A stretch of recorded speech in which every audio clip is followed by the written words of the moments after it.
এখন থেকে কি তাহলে ইউপিএসসির মতোই প্রিলি, মেইন এবং ইন্টারভিউ দিয়ে পাশ করলে তবেই শিক্ষক হওয়া যাবে? এই প্রশ্নটাই পশ্চিমবঙ্গের অনেক পরীক্ষার্থীর মনে বিগত কয়েকদিন থেকে ঘোরাঘুরি করছে। যেহেতু ইউপিএসসি এবং এসএলএসটি দুটো এক্সামের সিলেবাস এবং এক্সাম প্যাটার্নের মধ্যে বিস্তর ফারাক, তাই অনেকেই কিন্তু আতঙ্কিত হয়ে পড়েছে যে ইউপিএসসি প্যাটার্নে যদি এক্সাম হয় তাহলে তারা কিভাবে প্রিপেয়ার করবে, কোথা থেকে প্রিপেয়ার করবে, এবং অনেকে কিন্তু বিভিন্ন ব্যাচে অলরেডি অ্যাডমিশন নেওয়া শুরু করে দিয়েছে। যারা অলরেডি অ্যাডমিশন নিয়ে নিয়েছো তাদেরকে নতুন করে বলার কিছু নেই, যারা এখনও নাওনি তাদের বলবো একটু ওয়েট করে যাও, কারণ এখনও অবধি স্কুল সার্ভিস কমিশনের তরফ থেকে নিশ্চিতভাবে জানানো হয়নি যে কোন এক্সাম প্যাটার্নে এবং কোন সিলেবাসে তারা এক্সামটা নেবে। তাহলে কি এবার বইপত্র গুটিয়ে পড়াশুনো বন্ধ করে দেবে? একদম নয়।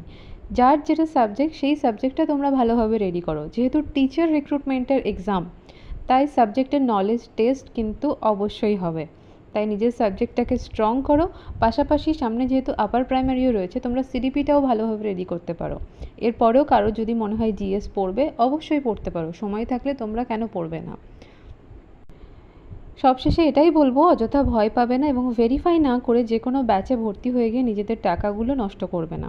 আর এসএসসির তরফ থেকে কোনো নোটিফিকেশান বা আপডেট দিলে আমি আমার চ্যানেলে ভিডিও করে তোমাদের অবশ্যই জানিয়ে দেবো।